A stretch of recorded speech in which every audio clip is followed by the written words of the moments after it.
Hi everyone, my name is Jenny and I'm back today to do another video.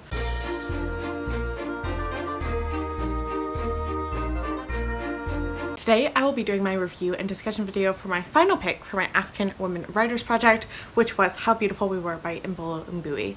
If you are unfamiliar with this project, I will have a link to my announcement video as well as my most recent review, which was for The Shadow King by Masa Mengistu, linked up in the cards above as well as in the description box below. As I said, this is my final pick for this project. However, I will have some sort of recap, probably more casual kind of discussion about all of the books in tandem, as well as some other kind of thoughts that came up for me while reading the 6 books for this project at some point in February. So do look out for that if you've been following along with this project. So let's first begin with a quick biography of Mbolo Mbui. Mbui was born in 1981 in Cameroon and lived with her family in Limbe, which is a coastal city towards the south of the country of Cameroon, with her family until her family sponsored her to complete higher education in the United States. She completed an undergraduate degree here in the US at Rutgers University and then holds a master's from the Teachers College at Columbia University. Her debut novel, Behold the Dreamers, seeks to unpack the idea of the American dream through a Cameroonian immigrant who is a taxi driver / chauffeur for a Wall Street executive during the 2008 financial crisis. That debut novel won 2 awards, the first of which was the PEN Faulkner Award for Fiction, and the novel also won the Blue Metropolis Words to Change Award. Her sophomore novel, How Beautiful We Were, is set to be published on March 9th of 2021 here in the States by Random House, and is another literary fiction novel where we follow primarily a young woman named Thula, as well as her age mates, or all the people that were born in the same year that she was, who narrate alternating chapters in this novel from a first-person plural perspective, as well as some of Thula's family members as they all fight against an American oil company that has a presence in their small fictional West African village. So with that synopsis of the novel as well as the biography of Mbui, let's just get into my overall questions and thoughts about this novel. So question number 1 is, what are the overall themes of the novel? And I found this to be quite an ambitious novel in terms of its thematic elements, most of which are centered around the ideas of restitution and responsibility. So throughout the narrative we see the impacts of colonialism and how it begot the kind of oppressive totalitarian government that is in this fictional country, wherein we see a lot of mentions of His Excellency, who is basically the dictator of this fictional country, as well as the kind of interactions this fictional country has with the global north, particularly America, although some countries in Europe are also discussed, who through a number of different avenues seek to control this country and more particularly this fictional village's trajectory. So we see that from the angle of like physical control from the American oil company, which is called Pexton, but we also see this from the American aid NGOs that are helping the people in this community, which primarily is the Restoration Movement NGO, which is seeking to give financial reparations to the people in this village due to everything that they've experienced because of the environmental degradation. Many of the children in this village have died, their farms are no longer functioning, and just many kind of issues surrounding oil and its impacts on the environment are present in this community. So we see this American NGO, and then later Thula, who's been offered a scholarship and a chance to study in America, using a lot of American avenues to help this community, despite the fact that that may or may not actually be what this community wants in terms of restitution and reparation for the damage that has been done to their community. So in this novel, Mbui explores a lot of threads about the cost of globalization and progress for the people in the village and how that impacts their daily lives and how much that has changed, even if the restoration movement and other NGOs may believe it's for the better, how much this has negatively impacted kind of their livelihoods that they have established for generations. Moving to question number 2, how is colonialism or neo-colonialism discussed in the novel? What role does it have in the narrative? As I previously established, these two ideas of colonialism and neo-colonialism are absolutely essential to this novel, although neither is mentioned by name, except perhaps for Thula's grandmother. I can't quite remember. But throughout the novel, and particularly in the grandmother section, who has experienced both the colonial period in this country as well as the post-colonial period, Mbui makes a very strong argument for the fact that the European colonial presence, and particularly the British colonial presence, I would assume, although it's not specified in this novel, is directly responsible for the corruption present in this country's current government. As I mentioned previously, the book also discusses aid and development in a neo-colonial context in a really fascinating and complex way, and I think this is in part due because these are very complex topics and there is both good and bad that comes from these aid and development projects. So for example, as I mentioned previously, Thula actually gets a scholarship to go to the United States, and she lives there for several years and gets involved in a lot of political activism in the United States, which that she then brings back to her fictional country. And I'm saying fictional country because the country itself is never given a name. We have the capital city, which is called Bizam, and the small village is called Kasawa, but the actual country is never named in this novel. And so throughout the novel, education, and particularly Western education, is given as some form of reparation. And there is a bit of discussion, particularly towards the end, after a like culminating event towards the end of the novel takes place, and many of the children in the village are provided with further educational scholarships to allow them to study in Europe or America.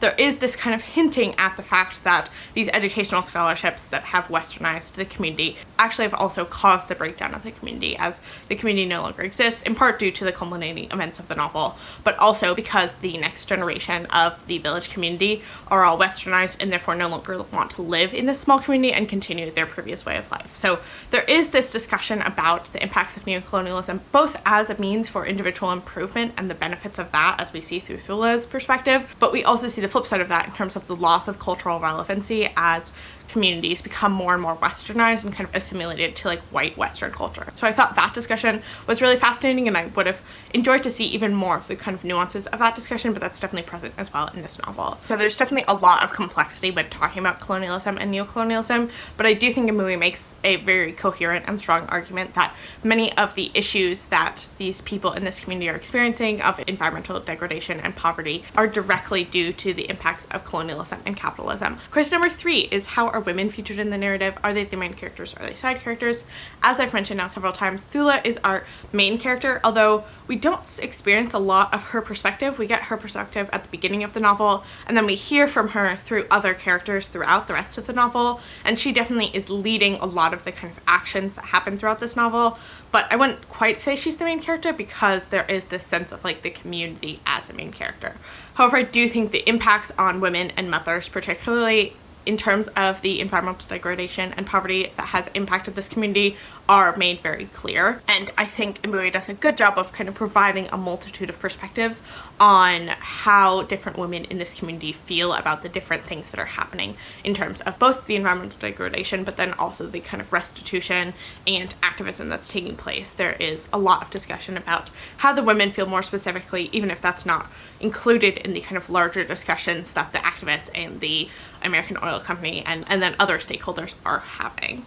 Question number 4 is, how is history, particularly the history of families, discussed? And I think that the discussion of history is very integral here. Obviously, I think there's a lot of discussion here about the ways that history and events of history have exacerbated a lot of these problems and created this very complex web of people who are responsible and people who are not responsible that I think is discussed quite a bit in this novel. I also do think that the history of families, particularly in the loss that's been associated with this environmental degradation in terms of the sheer number of people that have died because of the lack of responsibility taken by the oil company, is also kind of an intriguing and integral part of this novel. So families and the history of families is definitely a major thematic exploration of the novel, I would say. And then finally, question number 5 is, what are your overall thoughts on the novel? Obviously, I think this is a very ambitious novel. I think there's a lot of great thematic stuff to unpack here, and I think this novel is doing something that's really important that I think a lot of people will benefit from,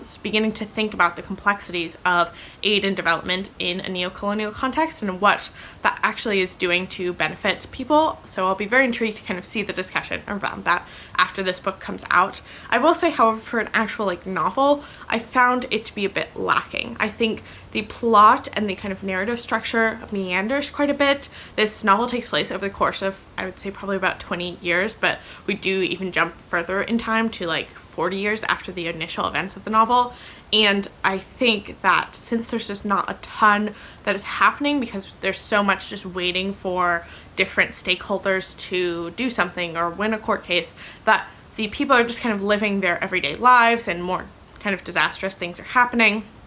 But it doesn't quite feel like the novel is really moving towards something. And I also found that the kind of culminating events felt a bit out of character for what we had been experiencing in the last like 100 pages or so of the novel. So I kind of wish that the plot had been a bit more climactic, if that makes sense. I do feel like it just kind of meandered a bit, even to the very end. I felt like I was left wanting a bit more, but I do think that that is made up for by the like thematic explorations and what this novel is trying to do. I will also say that I found it a bit difficult to get into the first person plural perspectives at first, but I do think they worked well by the end of the novel, and I was appreciative that we got that kind of more community perspective through those chapters that were by the first person plural, like age mates of Thula, our main character.